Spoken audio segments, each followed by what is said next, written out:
আসলাম, সেরকম কোনো মানুষ পাই নাই আমার পাশে দাঁড়ানোর মতো। কেউ অসহায় বিদায়, এই কারণে কেউ আমার পাশে দাঁড়ায় না। আরও শুনছি আমার বাবার অ্যাক্সিডেন্ট করছে, এই কারণে কেউ আমার পাশে দাঁড়ায় নাই। তা আমি এরকম একজন মানুষ চাই যাতে তার মন অনেক ভালো হবে, সে আমার পাশে থাকবে। একজন বড় ভাই না, স্বামী হিসাবে সে আমার পাশে দাঁড়ানোর চেষ্টা করবে, ছায়া হিসাবে সারা জীবন থাকবে। আমি এরকম একজন মানুষ চাই যাতে লাল শাড়ি পরে তার বাড়িতে আমি ঢুকতে চাই, আবার সেই বাড়ি থেকে আমি সাদা কাপড় পরে বাড়িতে চাই। আসসালামু আলাইকুম সুপ্রিয় দর্শক, আপনাদের ভালোবাসা আসলাম এক অসহায় মেয়ের কাছে আমরা শুনবো তার জীবন কাহিনী। আসসালামু আলাইকুম। ওয়ালাইকুম আসসালাম। হ্যাঁ, তোমার নামটা কি? মিথিলা। মিথিলা। তোমার হোম ডিস্ট্রিক্ট? ঠাকুরগাঁ। ঠাকুরগাঁ। তোমার নাম মিথিলা। জি। যাই হোক, তোমার ফ্যামিলিতে কে কে আছেন?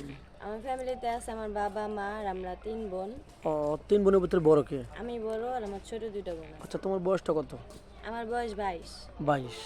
আচ্ছা, মূলত আমাদের ভিডিওতে কি জন্য আসছো? সহযোগিতা লাগবে না বিয়ের সাথের জন্য? ভাইয়া সহযোগিতা আমার সেরকমভাবে চাই না। যদি কোনো ভাইয়া আগায় আসে তাহলে এটা কোনো সমস্যা না, আমি নিব। কিন্তু আমি এরকম একজন মানুষ চাই যাতে সে আমার পাশে থাকবে সারা জীবনের জন্য। আচ্ছা, আমার হাতে হাত রেখে সারা জীবনের জন্য বলবে যে আমি সারা জীবনের জন্য তোমার পাশে থাকতে চাই, মৃত্যুর আগ পর্যন্ত আমি তোমার হাত ছাড়তে চাই না। এরকম একটা মানুষ চান না? তো যাই হোক, অনেক প্রবাসী ভাই আছে আমাদের ভিডিও দেখে। আমাদের প্রবাসী ভাই ভিডিও অনেক বেশি দেখে। অনেক প্রবাসী ভাই আছে, তার ওয়াইফ একটা বাচ্চা থুয়ে তাকে কষ্ট দিয়ে টাকা পয়সা হাতে নিয়ে চলে গেছে। এরকম ম্যান হলে কি আপনার চলবে? ভাইয়া বয়স কোনো ম্যাটার না, আর তার যদি বউ থাকে, সে যদি বউ রাইখা সে যদি বলে যে তার বউর অনুমতি নিয়ে যদি বিয়ে করে, বা সে যদি দুনো বই রাখতে পারে, আমার তো কোনো সমস্যা নেই। আমি আরও মনে করবো সে আমার বড় বোন, যেহেতু আমার বড় কোনো বোন নাই, আমি মনে করবো সে আমার বড় বোন।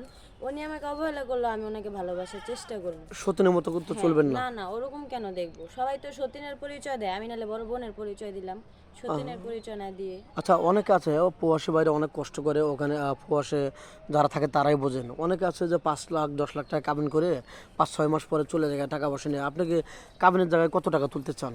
আমি কোনো কাবিনে উনি যদি আমাকে খুশি হয়ে যা দিবে তাই। আর আমি এরকম একজন মানুষ চাই যাতে কাবিনে আমি কোনো টাকা পয়সা চাই না, কাবিনে সেই রেজিস্ট্রি পেপারে যাতে তার নামটাই লেখা থাকে, আমি লিখতে চাই যাতে সারাসারির পর আমি তাকেই পাই। দোয়া করি, আমি কখনো আশা করি কখনো আল্লাহ পাকে ওরকম কোনো দিক আমাকে নিয়ে যাবে না যে তার সাথে আমার সারাসারি হবে।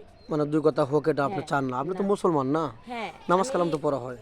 ইনশাল্লাহ আমি ঝগড়াঝাটি পছন্দ করি না, বা আমি চেষ্টা করব।